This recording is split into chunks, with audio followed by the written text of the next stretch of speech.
Now oxides. Halogen forms many oxide with oxygen, but most of them are unstable. Fluorine forms OF2 and O2F2. OF2 is called oxygen difluoride, इसको oxygen difluoride बोलेंगे. तो fluoride word बाद में क्यों आ रहा है? Due to high electron negativity of fluorine. तो ऑक्सीजन फ्लोराइड, इन सबको फ्लोराइड लास्ट में वर्ड यूज होगा due to higher electron negativity of fluorine than oxygen. Next chlorine. Chlorine के Cl2O, ClO4, Cl2O6, Cl2O7. Except fluorine, other member also show +1 to +7. So in Cl2O, Cl show +1 oxidation state. In ClO2 it show +4. Cl2O6 +6 oxidation state, and Cl2O7 show +7 oxidation state. So all these oxides are a highly reactive oxidizing agent and tend to explode. ClO2 used as bleaching agent for paper, pulp and textiles में.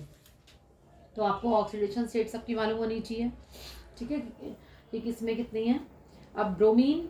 Bromine में Br2O, BrO2, BrO3 ये least stable है, low temperature पे ही exist करते हैं, but powerful oxidising agent है. In iodine I2O4, I2O5 and I2O7. These are insoluble solid and decompose on heating. तो I2O5 जो है गुड ऑक्सीडाइजिंग एजेंट है and it is use in estimation of carbon monoxide. तो oxidation state किस किस की किस में कितनी आ रही है वो आपको इसमें क्लियर है. I2O4 यानी iodine show +4 oxidation state. In I2O5 it show +5 oxidation state. In I2O7 show +7 oxidation state. Next halogen से यानी reactivity of halogens towards halogen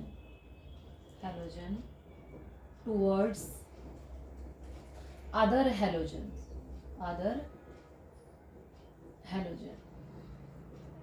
means interhalogen compounds.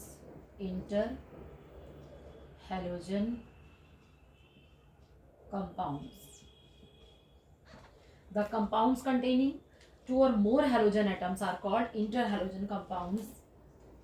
The compounds containing 2 or more halogen atoms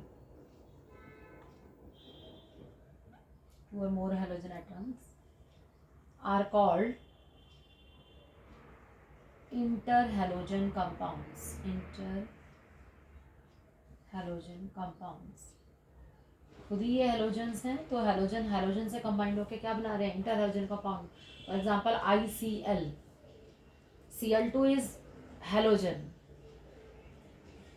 but ICl क्या हो जाएगा? Inter halogen compound हो जाएगा, ठीक है. तो इंटर हेलोजन कंपाउंड्स को हम 4 इसमें डिवाइड कर देते हैं, डायटोमिक फॉर्म में, टेट्राटोमिक फॉर्म में. तो इसमें जो है types of inter halogen compounds, interhalogen compound. So interhalogen compounds are more reactive than halogen compound. Types discuss करने से पहले इस क्वेश्चन को डिस्कस करते हैं कि इंटरहैलोजन कंपाउंड्स जो होते हैं वो मोर रिएक्टिव होते हैं किससे? हैलोजन कंपाउंड से. ऐसा क्यों होता है कि इंटरहैलोजन कंपाउंड्स जो होते हैं वो ज़्यादा रिएक्टिव होते हैं हैलोजन कंपाउंड से? यहाँ पर क्वेश्चन की फॉर्म में डाल देती हूँ या इसको रब कर देते हैं. पहले यही डिस्कस कर लेते हैं कि why interhalogen compounds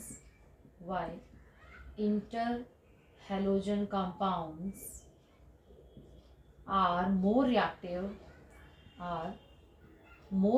than halogen compounds. More reactive than halogen compounds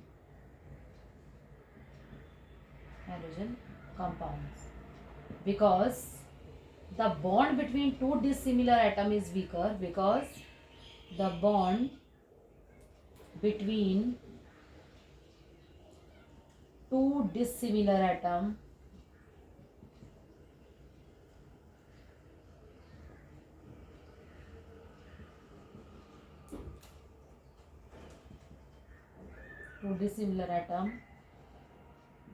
is weaker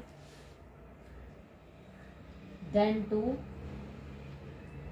similar atom, जो डिसिमिलर एटम के बीच में बॉन्ड होता है वो वीक होता है टू सिमिलर एटम्स के comparatively, due to different electron negativity of, क्योंकि दोनों की इलेक्ट्रॉन नेगेटिविटी डिफरेंट होती है due to different electron negativity of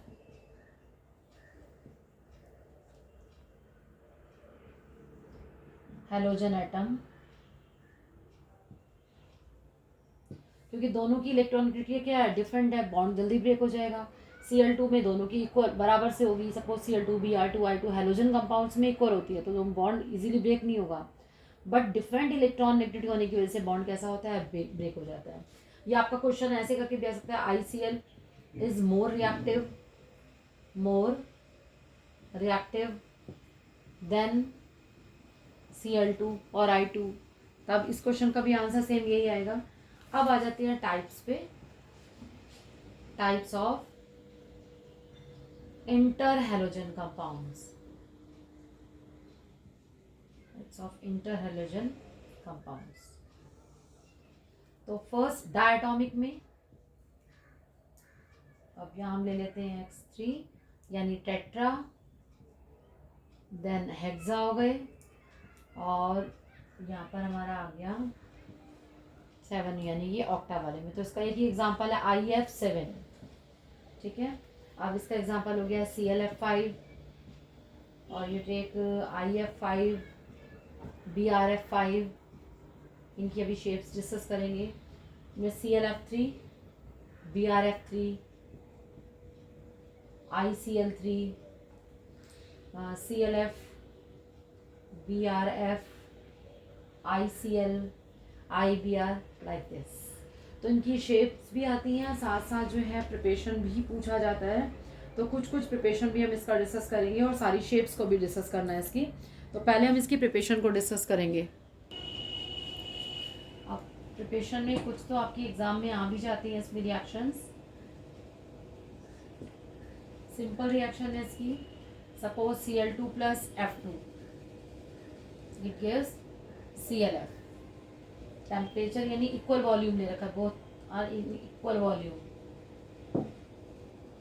okay, and temperature 437 kelvin. तो ClF आ गया, बैलेंस कर लोगे 2 ClF, and second we take Cl2 plus F2, now F2 in excess, okay, it gives ClF3, temperature is 573 kelvin.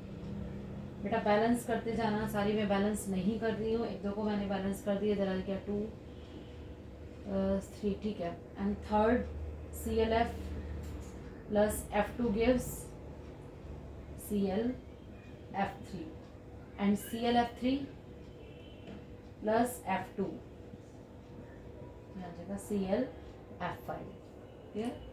और आपका इसमें आ जाएगा I2 plus Cl2, यानी इक्वल वॉल्यूम में ले लिया हमने, इक्विवलर में आ गया, then it gives ICl,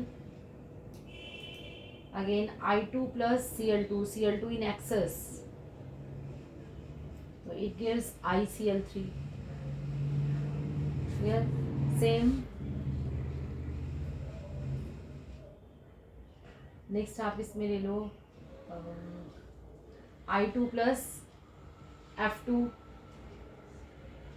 295 kelvin, तो आ जाएगा IF5, क्लियर।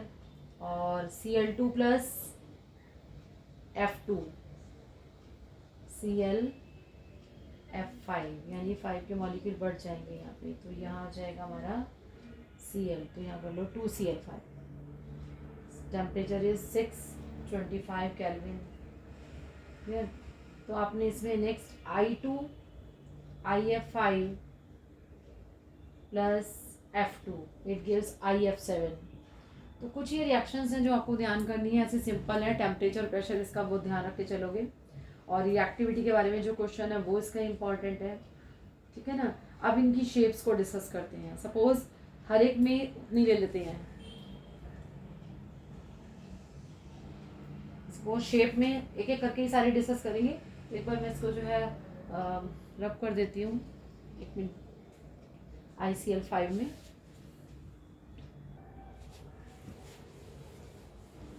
तो शेप्स एग्ज़ाम में पूछी जाती हैं, कितनी हम ले लेते हैं, जैसे X7 का एग्जांपल हमने ले लिया था IF7। तो IF7 की शेप क्या हो जाएगी, pentagonal. Hybridisation is sp3d3, pentagonal bipyramidal में आ गया ना। यहाँ पर आ जाएगा आपका F2 3 4 6 7, ये बनी IF7 sp3d3। एग्जाम में इनकी शेप पूछी भी गई है। नेक्स्ट हम ले लेते हैं XX3, यानी इनके एग्जाम्पल में जो भी आपके एग्जाम्पल इसमें आएंगे, इसका example CLF, suppose we take CLF3, chlorine के वैलेंस इलेक्ट्रॉन इज 7, तो अकॉर्डिंग ट्राइगोनल में जाएगा ये, but 1 lone pair 2 lone pair Cl F F also F। तो T shape arrangement is trigonal bipyramidal, but symmetry T shape हो गई। Hybridisation is sp3d, sp3d इसकी हो जाएगी। नेक्स्ट और एग्जांपल में ले लेते हैं X5 एग्जांपल। कौन सा एग्जांपल लेंगे इसमें, IF5 ले लें। IF5 आयोडीन है 7 valence electron, means 7 valence electron, तो I में 1 2 3 4 5 ये हो गए शेयरिंग में, 1 इज लोन पेयर। तो hybridisation is sp3d2, but shape is square pyramidal. ठीक है, और इसमें आ जाएगा आपका, और इसकी शेप में ICL2, सपोज आपको ICL2 दे दें, ICL2, इसकी शेप को डिस्कस करो।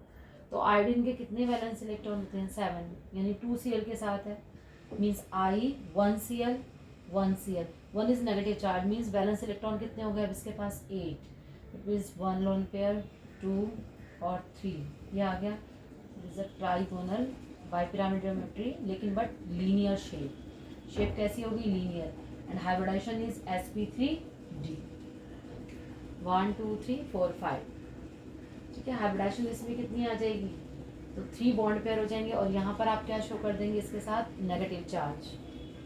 क्लियर है, तो इसी को देख के चलेंगे कि किसमें कितने शेप्स पूछी जा सकती हैं आपके एग्जाम में। IF7 मतलब 7 वाला 1 एग्जाम्पल इज CLF3 या BRF3, जिसका भी हो, XX3 का, यानी कि इन सब के एग्जाम्पल में यही आ जाएगा T शेप, इनमें स्क्वायर पिरामिडल वाली शेप आ जाएगी। तो शेप्स हर हाल में आपको अच्छे से लर्न करनी है, क्योंकि इनके ऊपर क्वेश्चन आपके पूछे जाते हैं। और एक और क्वेश्चन जो था कि why interhalogen compounds are more reactive than halogen compound, वो भी क्वेश्चन पूछा जाता है आपका।